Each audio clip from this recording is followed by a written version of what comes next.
the people that are in the jiu-jitsu room, no matter what they do, they're probably very successful in their field. He can wash dishes. He's probably a hustler. So I think the people in the jiu-jitsu room are really the best people, no matter what they are. Welcome to the Combat Creative Podcast, where we explore the heart of Brazilian Jiu-Jitsu, uncovering its creative, entrepreneurial, and leadership qualities with guests who embody what it means to be a leader in our BJJ community. Now on 3, 1, 2... Everybody, thank you so much for tuning in to another episode of the Combat Creative Podcast. I am here in Panama City Beach, Florida at Emerald Coast Jiu-Jitsu with the owner and professor here, Mr. Thor. Thor, how you doing, buddy? Good, man. Good. Good. To be here. Go ahead and introduce yourself. Tell us a little bit about your school, where you're located. My name's Thor Schaefer. We're here in Panama City Beach, Florida. Not the Panama. No. It actually we get emails for it. That's nice. Yeah, man, pretty simple. You know, we're here. We do jiu-jitsu, Muay Thai, wrestling, kind of all the classics, and just trying to be a good staging place for the community to grow. And you are. I found you first, I think, because I had some friends visiting the area who were just asking, hey, do you know any schools in this area? And I'm like, I don't think I do, but let me do I've been training long enough to maybe look up a few things to see what would not be red flags or green flags. Yeah. And so I've sent a handful of people here, but this is actually my first time being here, guys, this week. I came Monday. Yeah. My wife actually came last year, so I figured now it was my turn. But it's been a great week. We actually just finished training this morning. Yeah. And your son has an MMA fight coming up, young guy, brown belt. And he was going like 3% on me. And I was just like, yeah, I hope one day. But that's man, you know, we kind of glazed over during class. P's the truth of jiu-jitsu. P's why you need to get your kids in jiu-jitsu early on. Why they need to stay consistent. Right. Because he's been training for 15 years now. He's 19 years old, but he's been training for 15 years. And he's a brown belt because he's 19. And because of kids' belts and all that he stuff. still wants to compete at brown and stuff like that. But the fact is when you put in that much time, he's just like those black belts that have been training for 15 years. But he still has his youthful dexterity and things like that. But he's the truth. And I love it when people get to see him and I say, this is the benefit that jiu-jitsu can give to your children. I think that's great. So, yeah. Dude, it was fun watching him. I mean, he's young, he's flexible. Yeah. Wrestling, because, he's rolling with this tough guy who I rolled with, who was tough. And he's just like, and I'm like, one day, I won't be young again. I won't ever be that young again, but one day, maybe If I can invert one day, I'm going to be happy. There you go. Like if I don't crush myself inverting and break some vertebrae, I'm going to be pretty stoked. How long have you had this location? Tell us a real quick, like the story of how it started. We were a couple of buddies. John Maniff, the older guy that was here today. Yeah. A gentleman, if you come in Friday, who's going to teach class, he was there with me. So roughly 9 years ago, we were training at the house. Really? His mom came home, said, you and your friend smell, get out. So I looked around. Nobody wanted to contract us because they thought we were going to be noisy. And I'm like, what do you mean noisy? And they're like, kya kya. I'm like, no kya kya. Like, you might hear our music, but there's no kya kya. We're not breaking boards. The general thought in Panama City Beach at the time, because there was no jiu-jitsu in Panama City Beach at the time, was karate or taekwondo. Right. And so I found this little spot, which is the lobby, which you see is now my little coffee shop and my little pro shop, and all of 700 square foot. And we started. I put a sign up and I started a Facebook page. And that was it. 6 months later, we outgrew that. I went across the plaza to 1,200 square foot, moved back over here right before Hurricane Michael, had the lobby and our main mat space here, which we call mat 2. And then we expanded.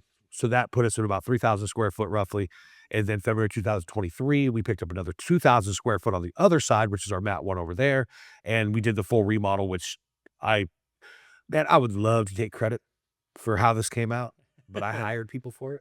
You know what I mean? What type of people do you hire to design a jiu-jitsu gym? So my business partner is a phenomenal man. His name is Jim Gillette. Okay. And Jim is a touring rock star. Look up the band Nitro. Okay. And Jim is the front man. His octave is so high he can shatter glass. Really? So Jim retired from music because he's my age, a little older, and he started building $1 million mansions. Really? So Jim's team, who builds $1 million mansions, no lie, did this.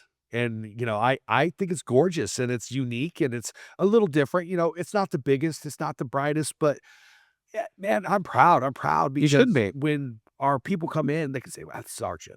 This is what we have. It's collective. It's not me. I'm one dude. I open the doors. I tell bad dad jokes and, go along. But our people, we're so amazing. So I could look at it as some professors, and I know you travel a lot, right? Yeah. And I'm not calling out anybody. This is not me speaking on anybody's name at all. But we all know there's this one professor out there, right? His house is big, drives a fat car, and that gym is janky. And it probably needs some more mats like 4 years ago, right? And listen, all those guys in there are probably pit vipers, man. They're all nasty. They all have phenomenal jiu-jitsu. And like I said, I'm not speaking ill. That's not me. Yeah. I put it back into the gym because my students deserve the best I can give them. Hey, real quick, are you a jiu-jitsu professor or athlete who's struggling to keep up with creating content for your business or your personal brand? Well, listen up, because we get it. Content creation isn't easy, especially when you're running a business or training full time. If you would rather focus on what you do best and leave the content to the professionals, then please reach out to us here at Combat Creative. We've worked with world champions like Lucas Pinheiro, helping him create 30 pieces of content every month, and the results have been insane. His reach has grown by 278%, reaching almost 500,000 new accounts every month. If you are ready to grow your brand and become an authority in our community, let's make it happen. Visit combatcreativemedia.com and we'd be happy to help you. Now back to the episode. Yeah, it's a beautiful space, guys. A lot of surfboards. You're talking about that. I'm from a beach town on the other side of Florida, and so I think when I was looking at gyms, in this area for my friend who was looking, you guys popped up because there's not a lot here. But then right away I saw the skateboard and the surf logo. I'm like, all right, I at least got to look into these guys. How has in the 9 to 10 years you've been here, how has jiu-jitsu grown in this community from where it was? Oh man, amazingly. Not just for my establishment, but collectively in the Bay County area. Yeah. There are 2, 3, 4, 5 or 6 gyms now, right? Which means there's growth, right? Which means there's other lineages coming in. We talked about your friend or your cousin, I think, or something. My cousin trains there. Right, no, which is great. His pastor started the gym. And what's funny is I know the guy that they're working with, and I know his professor from back when I was a white belt. Yeah, no, this whole area is small. Yeah. But that's what it is. It is growing that much. So that's exciting, Do I wish everybody would come here? Yeah, that's just me being, Dude, it is a shop. Yeah. Has that feeling, right? But the fact is that jiu-jitsu is growing. We have 5 or 6 new academies around the area now. In the past, really in the past 4 years is when it exploded. You're never going to make everybody happy. Of course. And everybody, especially when you get to a higher level, you start developing your own flow. You know what I mean? I've been fortunate where half of them have come to me and said, hey, Thor, this is a dream of mine also. I'm going to go off and do this. Okay. And much respect. But at that point in time, I will lose contact with them. Why? Because I'm still focusing on my gym in my area, and you're now in my area. All the best. And your students. I don't want you to fail. I don't want anybody to fail. That's not me, man. That's not my thing. Sure. But I'm no longer going to focus on you. I won't cross train with you. I still think my product is better. I'm not going to share. It's okay. Ain't nothing wrong with that. I mean? And that's it. Like so. I know a lot of the other teams, they cross-train. I think that's great. I think it's very important. That's why I have an open door policy. If my students want to go and cross-train, and I know they do, they're more than welcome to. But me, I've got a room full of sharks. Like, I don't have to go anywhere else. Like, yeah, I'm pretty happy. Well, and as in your position, being the head coach here, these people are paying you their membership. They deserve your full focus. Well, right. So it's a little different. And to make it clear, I teach gi. David, Lone Star Grappler, David Holsey, he teaches no gi. When I started out, are you more of a gi guy? I'm a gi guy. Okay, good. Yeah, I like that. Yeah. Well, no, I like the pajamas. But here's the thing, though. I train in no gi. You'll catch me in David's classes, right? When I started off in the kimono, I wanted to be a jiu-jitsu black belt. I wanted to wear the kimono. I wanted to achieve that goal, right? Well, in that time frame, no gi had an upsurge and became a whole different thing. It is. And it surpassed me. Well, once again, I want to give my students the best, right? There you go. So I brought in somebody who I think is a world-class instructor He handles no-gi. I go to his classes. I'm trying to catch That's up, awesome. you know. Do you think it's important to keep learning as a coach? Always. I study every day. Oh, yeah, no. Time get 100% study every single day, at least 30 minutes, pop open the laptop, go over some stuff, make my notes. Guys, write stuff down. Seriously, write stuff down. I promise you it's going to retain a lot better. That's my advice for anybody I don't tell, that write stuff down. Write the technique down. Study it. Well, no, that's great. I think that's good advice too. It's really great advice. If you're not a part of somebody, even if you have your own gym and maybe you don't have that mentor, or if you're doing it all on your own, you got to find some way to keep learning. It's really big in business too. So if you go somewhere, like I don't like you recording me, not now, but like Yeah. while I'm teaching and stuff like that, because I tell jokes, man. It's private. It's a private club. You pay to be here. It's for your Right? people. Right. Yeah. So, oh, Guys, he tells lots of jokes. and life stories. I don't like being recorded per se. That's fair. right. Especially if I'm able to one day put out a technique video, some kind of curriculum. I don't want other videos out there that somebody could bootleg or whatever, right? That's a far-fetched dream, but that's just a thought process. That's when I first heard it was somebody that was getting ready to release a BJJ Fanatics on there. He's like, please don't record because this is going to be on my video. However, record yourself doing it. Okay. Okay. Slow it down, record it, break it down in numbers, and then go home and dissect it. And then write it down, right? Because then you can be like, okay, number 1, place hand here. Number 2, this or that. Number 3, my opponent has to do this, or it's not going to work because we have to play jiu-jitsu for jiu-jitsu, right? Which means they have to fall into the trap of whatever we're trying to set up. And then go from there.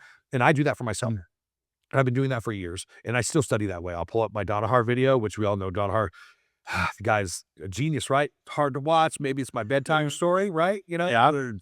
And butcher, whatever. But I don't have a good Donahar accent. But I don't know many people who do. Yeah. one technique, one general technique that he plays or teaches, it'll probably take me 30 minutes to break it down because I'll keep going back. Yeah, looking at a little detail. Because you have to write it down for you to understand, Hmm. right? You take his verbiage, you put in your little mental cues to it, and then now it's your Yes. And then when you go to teach it, you get to explain it the way that you explain it. Your children, my children, Yeah. they're all my children. Yeah. Will relate, and then you go from there. Let's take a step back and share with the viewers what you shared with me, a little bit about how you found jiu-jitsu and just kind of like the effects that it's had on your life as a man. I'm like a lot of middle-aged guys, man. We're a roller coaster of weight, right? We have our ups and downs, and I'm on the upside of it now. But so I have been a martial artist my whole life. And my oldest was 4, and we had just moved to Pensacola for business. And right down the road, well, that's not how I got started. This is how I got started jiu-jitsu. I'll give you a jiu-jitsu story. Sure, yeah, give it to us. Was a taekwondo place. So I went to go sign up pre-op because we talked and said, hey, look, if you don't have jiu-jitsu for your kids, sign them up to a martial art. The discipline, everything that goes into it is great, right? Well, I wanted to sign them up for that. Well, on the door, little tiny said jiu-jitsu. I was like, oh, okay. I was probably rocking about 280 pounds at that time. So even bigger than I am now. 31 years old, just turned. And I saw the instructor. It was a little Brazilian dude, kind of smaller, purple belt. Yeah. And I knew from my MMA and the fighting and things like that I did prior to that, catch wrestling, no-gi grappling, Yeah. things like that. You weren't a complete Purple was like halfway, and I'm like, I'm going to smash this dude in front of my kid, right? Because he's never seen me do any of this, right? Like, he's 4. I'm like, I'm going to, Yeah. the average, middle-aged fat dad. I'm going to show my kid, and so Rico Holanda was his name. And Rico put me in a gi. And he Bravo choked the ever-living daylights out of me over and over and over again. I love I was like, oh, no. So we left. Took a while to get home because I was like just trying to contemplate life, like how this little person, and like he undressed me. Yeah. Oh. So I come back Wednesday because it was Monday. Come back Wednesday next class. Did it again. And I'm like, no. I would get on the YouTubes. Like all this, right? Yeah. I figured it out. Not going to happen again. Friday, come back. Homie does it again. Well, not the brightest, but I'm smart enough to say, I'm going to sign up. And I fell in love with it. Yeah. Because that was it. That little dude, once again, Rico was the truth. He showed me that this little guy, all the MMA, smash and wrestling, because I wrestled pretty much my whole life. Mhm.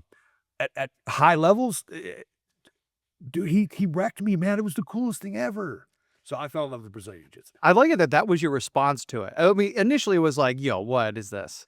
Then I was like, okay, that won't happen again. But after third time's the charm, you're like, this is awesome. I'm getting wrecked. Dude, he did the same thing over and over again. Like that's with success. So it's not like it's insanity, right? I was doing the thing I'm insane in, keep going in and getting choked. Well, yeah, I mean, I can't ride it out like that. We're gonna figure this out. But that's cool that that was your response instead of, I mean, I'm sure you've seen trial guys come in and they kind of take it the opposite route where it's like, it's a little shock to the ego in a negative way. That actually curved the way we do our classes. Really? Okay. I have a fundamentals class that we do not roll.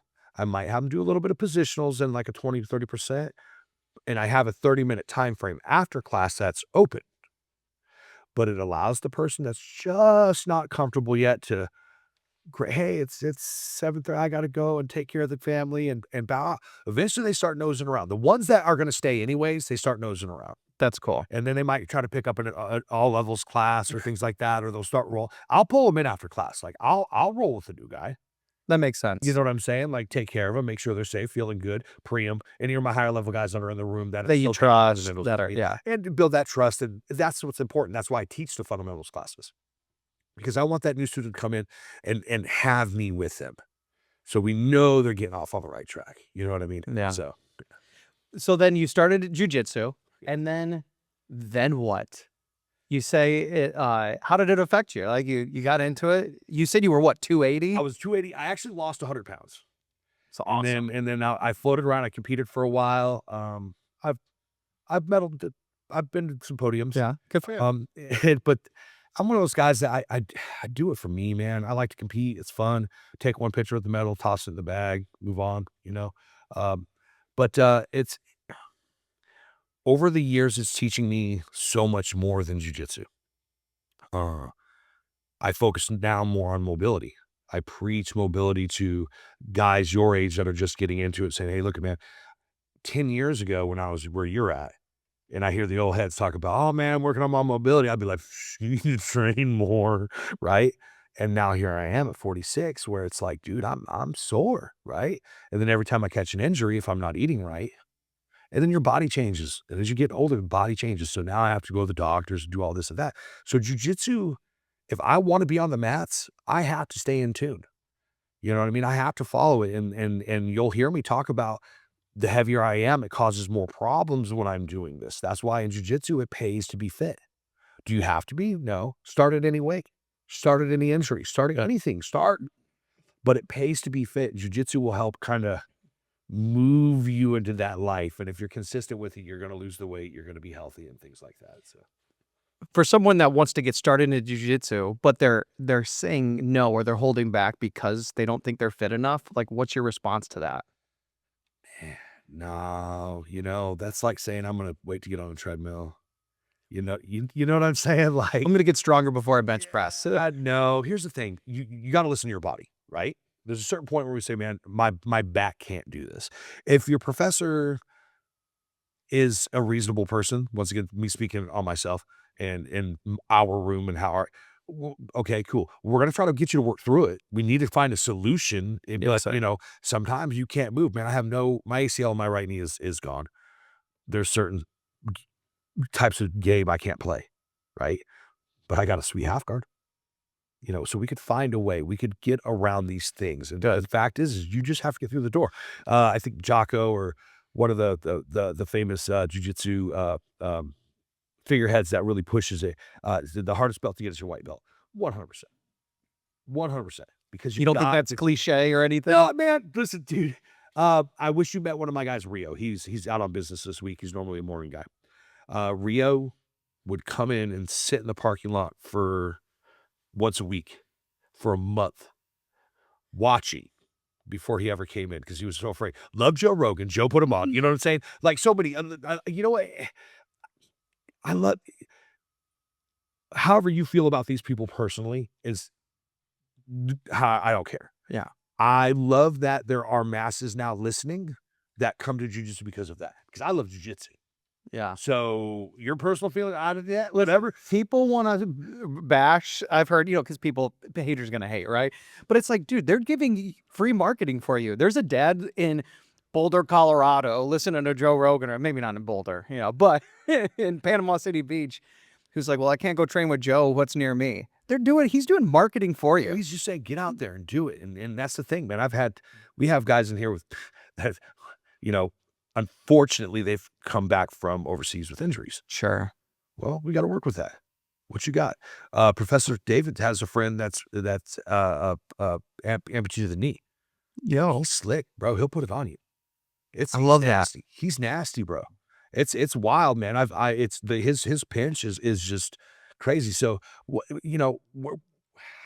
excuses are excuses, and this is coming from a person that loves to make excuses. I mean, I'm the first. I'll call myself out. I'll get hurt and I'll be like, I'll get in that like I can't train mode and like sad and eat my ice cream, and then I get heavy again, and then I heal back up and I'm about to drop another 40 pounds to go compete, and then you're gonna see me in May at like 200, 220. You'd be like, yeah, Thor. I'll be like, I haven't hurt myself again yet, 6 months later, I'm gonna be back up. Be like, what'd you hurt? My knee again. But that's that thing in jiu-jitsu. Like I said, if you stay consistent and if you stay injury free, and even if you get injured, don't eat your ice creams. Right. It's gonna help you stay healthy. It's gonna help you focus on that diet, and then the people around you are gonna be like that also. And I think that, and this is my feelings, are the people that are in the jiu-jitsu room, no matter what they do, they're probably very successful in their field. No matter what they do, he can wash dishes. He's probably a hustler. He's washing those dishes. You know what I'm saying? Yeah, I know. It doesn't matter. So I think the people in the jiu-jitsu room are really the best people, no matter what they are. No matter what they do on the way they walk out of here, there's always the turn, the punch bowl. But yes, but I think more times than not, that's the case. I've been in a lot of rooms with a lot of strangers, and you can tell like how people make you feel welcome. Like, do they have something to prove? Like, I do travel. I try to come in. I said, how much do I owe you? You're like, just bring good vibes. So I do try to do that. And I'm here for the exercises, to meet people. I'm not here to, I don't know.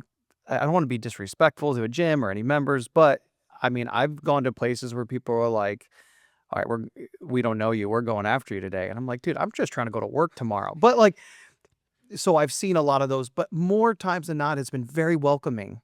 Like, hats off to you. Everyone was very welcoming.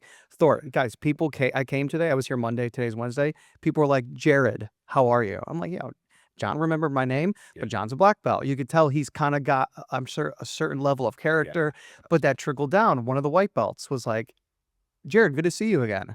And then I'm like, man, do I remember his name? I remember John's. Right. But I didn't, but I'm like, dude, that's awesome. So for jiu-jitsu practitioners, as a coach, what's one piece of advice that you have for somebody training jiu-jitsu? It's very broad, but. Oh, no, it's an easy question. Ask smart questions. Elaborate. Man, if you don't understand the technique, ask, but try to be intelligent about it. You know what I'm saying? Like, try to pick apart what it is. So if we're going to talk about a technique that's 4 movements, right? Chances are not all of it confuses you. It might be a small piece in there, right? Find that piece and ask professor that. Hey, as I'm starting this knee cut, I'm having a really hard time shutting down this far leg. He keeps wanting to lasso it over. My answer would be get a grip a little bit below that knee and then shelf it, right? And that way he can't lasso that over. I can control with. So if you can help dissect that for me, it's going to be much easier for me to give you that info. For you to handle. Now, a lot of times the new people can't do that. It's my job to get there. But as you're coming up or coming through jiu-jitsu, just try to ask intelligent questions. And if you are an experienced person, try to help somebody in the room. Love that. Raise each other up, man. You know what I'm saying? Well, now being in this room, we're literally on the mats, guys. That's what I love about doing this. I do it in the rooms with a lot of these people, but I've seen the lobby. I see the new space, or the space that we're in now, the other space that you got.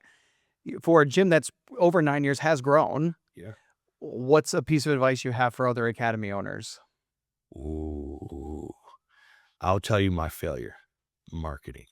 Marketing. And I'm not, listen, listen, I know what you do. I'm not plugging him. This is enough. If you come to me, but elaborate on that. What aspects of marketing? You have to learn how. I don't know. You understand what I mean? As in, like, I'm hiring out now because I feel I'm behind on marketing. Social media has evolved and I'm a dinosaur, right? I have a business degree from 1999. Do you know how, dude, that's not even worth a modern, like, middle school degree now. You know what I mean? Everything other than the communication classes that went down is right. And so now when I opened up, I didn't go to open up.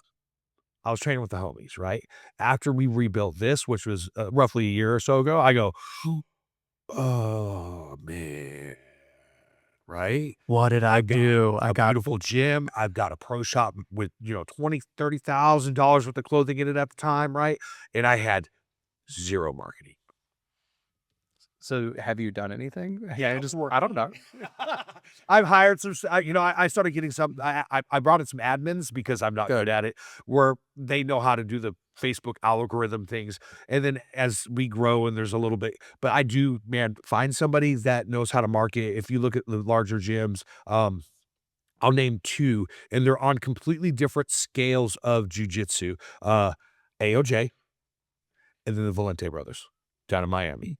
Okay. If you look at them, once again, Valente is very jiu-jitsu, which self-defense kind of a scenario, right? And then AOJ, very competitive jiu-jitsu. But their marketing and their the way that they present on social media, chef's kiss.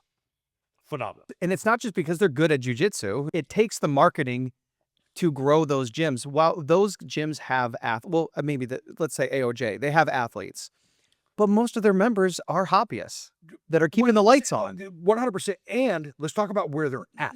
There are at least a half a dozen other high-level gyms within a stone throw away that doesn't have it. The other one is Boogie. Boogie always has his 6 a.m., 5 a.m. is like crazy huge. Right. And it's because the vibe in the room. He has good marketing, things like that. Because that's also, you gotta keep the vibe right, man. You gotta be what you want to attract. You know what I mean? And so if you are gonna come in and be angry and be smashy, that's what you're gonna have. Nothing wrong with that. I come from that. I just wanted to compete when I started. When I started coaching and I started realizing people needed jujitsu just as much as me, but for different reasons, it curved the thought process. Now I'm trying to give you your jujitsu, not Love my that. jujitsu. That's good. I have a video coming out. This will be a plug for me, for somebody listening. We actually have a video coming out on YouTube, like 3 marketing tips for every gym. And it's just very simple, basic things that I kind of show you how to do it on your own. Like, if you want to hire a company or someone like us, great. But like, here's actually the tools. These are some simple things that you can do. So I will put a link here because I do want you guys to check it out because there is value in it. And there's simple things, or they're white belt level techniques that I know you can do in between classes. That's what we need though. As we wrap up this conversation, guys, this guy just opened a coffee shop next door. I'm drinking some of it right now, and it's really great. So, Thor, just give us that story and wrap up. Like, you got this gym. I'm going to serve coffee. Well, yeah. What gave you the idea? I had goosebumps because this is a ridiculous story. I hope we have people listening and checking this out that are from the 90s, because if you understand the 90s, you understand raves. It is, and if the late 90s, I worked at a coffee shop, and I got to deal with the roasters and everything like that. Well, I was going out to go to raves all night long. And I show up in the morning and like, you slam 1 shot of espresso and then 2 the next day. Well, loved it, man. Loved it. It's a part of my happy teenage memories, right? Well, life happens. Fast forward many, many years. We're doing the remodel of the gym, 2023. I've always wanted a coffee shop. So I asked the builder to build me a little coffee bar, right? Nice. Well, I had just planned on serving to the parents and like being cool, right? Well, Florida Ag was like, "No, dude, you're serving coffee. Like, you have to be licensed." So I'm like, "Bet. Let's do this." So now we have a full coffee bar. We're going to start serving breakfast this weekend. And I have another little project, man. It's something I love. Coffee's unique. If you are a dork like I am about things that you really enjoy, if you're running your espresso machines right, the grind has to be a certain granulation. There has to be a certain weight of that coffee in your group handle. And then that has to press at a certain speed, or it's not right, guys. Starbucks isn't right. Dude, Starbucks, it's just burnt coffee. It's Yes. I remember the first So- time, the first time my cousin actually, I was in New York. He's like, we're gonna go to a coffee shop. I'm going, Starbucks is right there. He goes, no, we're gonna go get coffee. And I was just like, and he gave me this. We ordered me this maple latte in New York. It was very simple, but it wasn't overly sweet. I actually tasted the coffee and I drank it. And I was like, yo, what is this? And then, but that's why, Go to a place that grinds fresh. there you go. You know what I mean? That's huge. If they're getting a ground coffee, after a little while, it's going to get stale. The whole bean is going to stay fresh. And then when you grind fresh, you're going to get that really aroma to it. And support local guys. Like, man, just like your local jiu-jitsu gym. Go to your local coffee shop, man.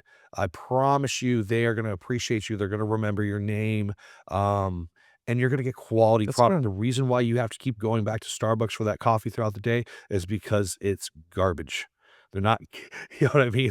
It's not what if you want just like milk and sweetener, I can do that for you too. Okay. That's a Starbucks. Serve it. We'll blend it with some ice and we'll call it a frappy. I promise there's no caffeine for it, but we got you.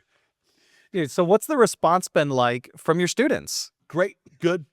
We're hoping for more foot traffic coming from outside. That's our main goal. But every student, Guys, parents, it just opened. so how's this? My morning crew, they'll pick up coffee midday, sometimes every now and again. My parents at 4 o'clock come in. They worked all day. They just picked up the kids and they're like, give me a quadruple shot now. And it's like, hey, yes, ma'am. That's great. And it's been good. And that's kind of a part of it too, why I decided what put the bug in me is I used to have a Keurig back over in the spot and I'd go and make a coffee right before class. I'd drink, get pepped up for my night shift. And the parents would be like, yo, dog, you got another cup? I'm like, $2, Yeah. And so now it's official. Why not though? I mean, I think it's great. do you think academy owners should look for other things to bring in revenue for their business? I mean, it's a business. No, so here's the thing, man. This is the sad truth. And if we talk about, remember, I'm a businessman first. Okay. And jiu-jitsu is my passion and I'm lucky to make it my business, right? Yes, sir. Karate was dope for a long time. Something happened to it. I would love to say jiu-jitsu is going to be around forever, right? But I'm not just setting up me. I'm setting up my children.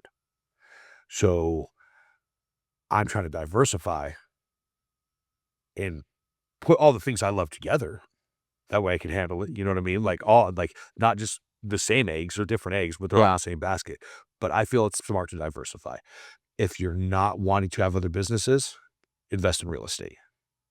You know what I'm saying? Get into stocks, something. You have to diversify because we don't know it. We don't know. Yeah. You know what I mean? How many times do we know people that have changed associations? A lot. Our lineages aren't even locked in. These people that teach us, they give it. You know what I'm saying? I've changed. I'm guilty of it. You know what I mean? Yeah. So, diversify. Keep jiu-jitsu your passion. I focus on this a little bit more for the coffee bar, business-wise, allows me to enjoy jiu-jitsu a little bit more because I'm not just having my head here. So, Good. yeah. Guys, that's great. So before we wrap up, I'm going to do a couple rapid fire questions at you for fun. Okay. Yeah. The first one is Thor. Would you rather roll with somebody in a smelly gi or has long fingernails? Haha. As you can tell, I'm always nasally. Spelly gi. Dude. Would you rather win every match by points or lose every match by submission? Oh, win every match by points, bro. Are you kidding me? Yeah, 100%. Dude, I won all my matches last year on points. The submissions will come eventually, So- maybe. I love to see submissions at high level, but it gets less and less. What's your go-to submission when rolling? Just mother. Just Jeff's mother. I know. I saw he did it today on his son. Leches de papi. Thor, do you have a jiu-jitsu idol? And if so, who? Marcelo Garcia. He's back competing now. How about that? You know what, man? He's just, he's righteous. His jiu-jitsu's on fire.